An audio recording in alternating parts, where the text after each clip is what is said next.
पास।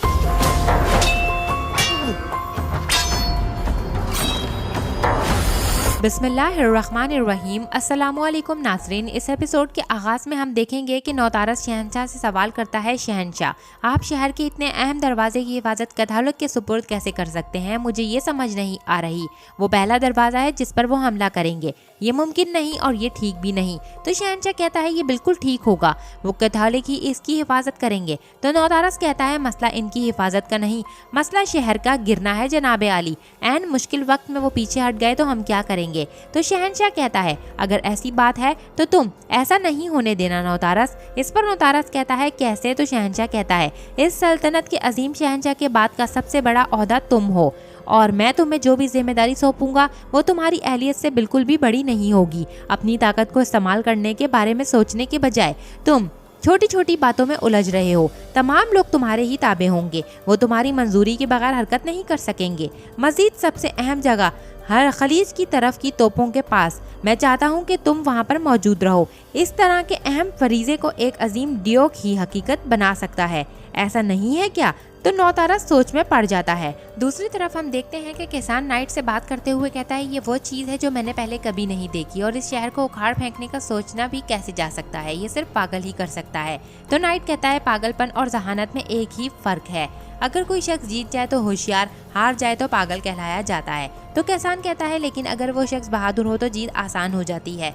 सिर्फ आपके साथ मजबूत सिपाही और जंगजू इनकी दीवारों के सामने होने चाहिए। इस बात पर नाइट कहता है लेकिन खलीज की तरफ का इलाका मुझे परेशान कर रहा है। तो किसान पूछता है क्यों? तो नाइट कहता है अगर हम इस इलाके की हिफाजत नहीं कर पाए तो शहर को गिरने में ज़्यादा देर नहीं लगेगी। लेकिन दर हकीकत कुस्तुनतुन के दिमाग में एक सोच चल रही है। तो किसान कहता है मुझे उम्मीद है कि आपकी भी सोच कोई मुफीद ही होगी। इसी दौरान नाइट की नज़र नौतारस पर पड़ती है और उसे देखकर वो कहता है कि हमारे पास इससे भी बड़ा मसला है नौतारस। तो किसान कहता है आप चाहें तो हम लौट चलते हैं, इस तरह से आपको किसी मसाइल का सामना नहीं करना पड़ेगा। तो नाइट कहता है वहाँ पर मौजूद परिंदे को अपने घोंसले में कितना खुश देख रहे हो, है ना? बिल्कुल ऐसा ही है जैसे किसी वक्त तुम खुश थे। इस पर किसान कहता है जी हाँ। तो नाइट कहता है जिस तरह इस शहर को हमारी ज़रूरत है हमें भी कुछ चीज़ों की ज़रूरत है। मैंने बहुत सब्र किया है, अब वो वक्त आ गया है कि कोई चीज़ मेरे ज़ेरे हुक्म आ जाए।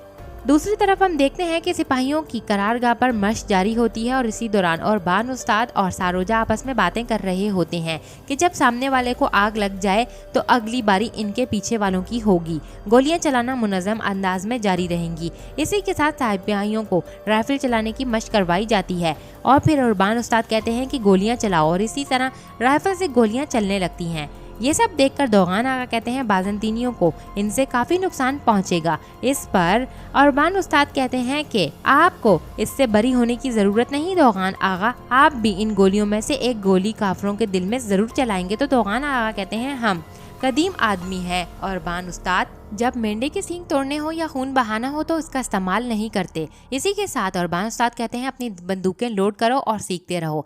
वहीं पर सिपाहियों का हौसला भी बढ़ाया जाता है और दोगान आगा सिपाहियों से कहते हैं मशक जारी रखो।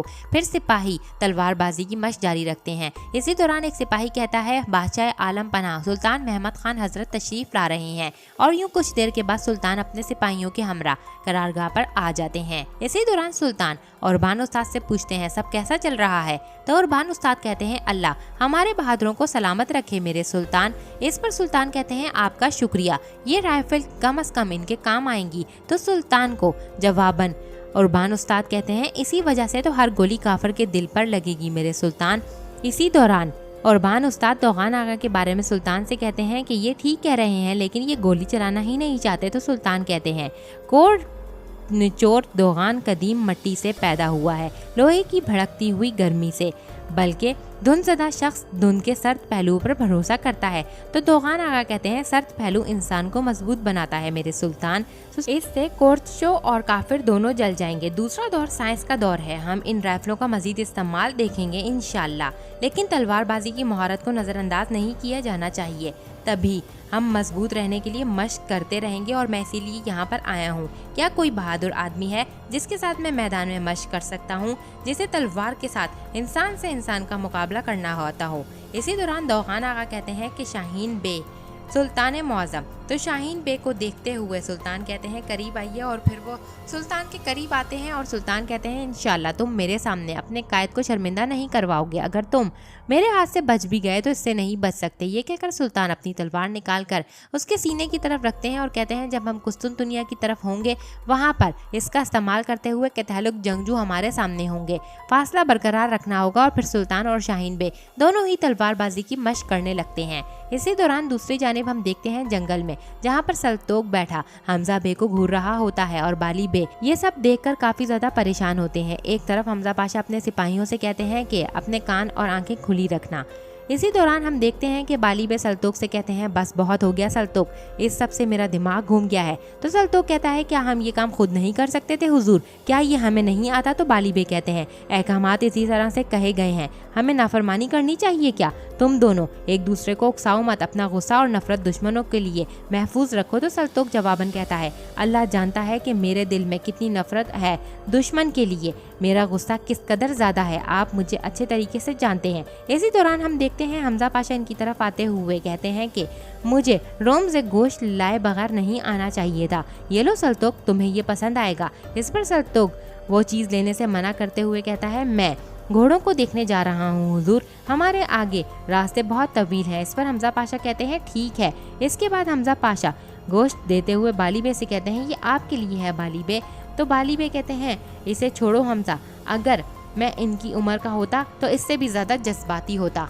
इस पर हमजा पाशा कहते हैं जानता हूँ, मगर फर्ज करें हम आधी रात को किसी भी कश्ती में सफर कर रहे होते तो आगे क्या होता? इस पर बाली बे कहते हैं आपको कोरनत का किला याद है चाचा? इस पर हमजा पाशा कहते हैं हाँ मुझे याद है, ये हमलों की शुरुआत में से एक मौका था जब मैं 20 साल का था। तो बाली बे कहते हैं लेकिन ये हमला ऐसा नहीं होना चाहिए था, हमें एक मजबूत बड़ी तादाद में होना चाहिए था। तो हमजा पाशा कहते हैं आप ठीक कह रहे हैं बाली बे, इसी वजह से मुझे और मेरे साथ वालों को सल्तनत के जागीरों के पास भेजा गया और जल्द ही मैं यहाँ पर हूँ, चलिए ये खा लें, ये अल्लाह की रहमत है, खाने से इनकार नहीं करते। दूसरी तरफ हम देखते हैं देमेत्रियस को अपने बेटे को देखकर जो कि काफ़ी खुश था और उसे सुलाने के बाद अपनी खातून के पास आकर कहता है अगर कोई मुझसे पूछने खुशी की वजह क्या है तो मैं उन्हें अपना और तुम्हारा ये बेटा दिखा दूं, हर चीज़ के लिए आपका शुक्रिया थियोडोर। इस पे थियोडोर कहती है हम एक साथ बहुत अच्छे दिन गुजारेंगे। तो देमेत्रियस कहता है मुझे अभी से मजीद कोशिश करनी होगी, आखिर हम मुस्तकबिल के शहंशाह की परवरिश कर रहे हैं।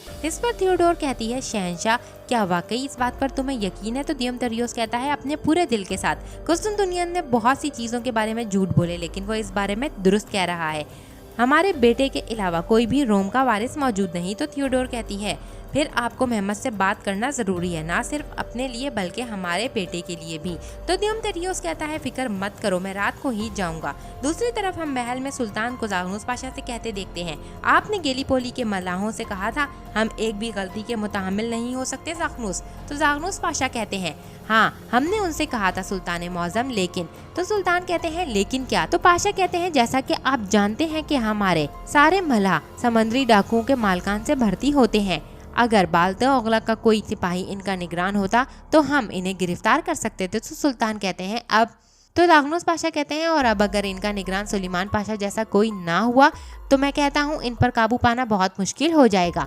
ये सब सुनकर सुल्तान कुछ सोचने लगते हैं और कहते हैं कि निगरान कौन हो सकता है, क्या आपके पास कोई तजवीज़ है? तो फौरन से पाशा कहते हैं जी हाँ कुस्तुनतुनिया हमजा, वो अपने तजुर्बे और जसारत और हिम्मत से इस मामले के लिए मौजू है। तो सुल्तान कहते हैं कुस्तुनतुनियस, अच्छा तो मैं समझता हूँ जिसने बर वक्त गलती से माफ़ी मांग ली उसने अपनी गलती से सीख लिया। तो पाशा कहते हैं ये दुरुस्त है क्योंकि उन्होंने इसे खौफजदा कर लिया था। सुल्तान ये सुनकर कहते हैं किसने? तो जागनूस पाशा कहते हैं जानदारली पाशा ने, वो जानता था कि इसकी शाखें मज़ीद फैल जाएं क्योंकि इसकी जड़ें गहरी होती जा रही थी, मगर इसने जड़ों को ही काट दिया जो बराह रास्त दरख्त से वाबस्ता थी, सिर्फ इसकी अदात करने वाले बाकी रह गए। तो सुल्तान कहते हैं इसने कुस्तुनतुनिया जाकर इसका हल ढूंढ लिया, जब इसे मालूम हुआ वो हमारा मुकाबला नहीं कर सकेगा। हाँ? तो पाशा कहते हैं हाँ ऐसा ही है। इसी दौरान दरवाजे पर दस्तक होती है और दरबान आता है और बताता है कि मिनोतो वेनस का सफ़ीर आपके सामने पेश होने की इजाज़त चाहता है। ये सुनकर सुल्तान उस पर फौरी तौर से कहते हैं कि तमाम अरकान मजलिस को मुतला करो, फौरन इजलास दीवान मुनक्किद किया जाए। इस पर फौरन हुक्म की तामील करने के लिए दरबारी वहां से रवाना हो जाता है और यहीं पर यह एपिसोड अपने ख्ताम को पहुंचती है। नेक्स्ट एपिसोड के लिए चैनल को सब्सक्राइब करके बेल आइकन को जरूर से प्रेस करें। Thanks for watching and keep supporting us.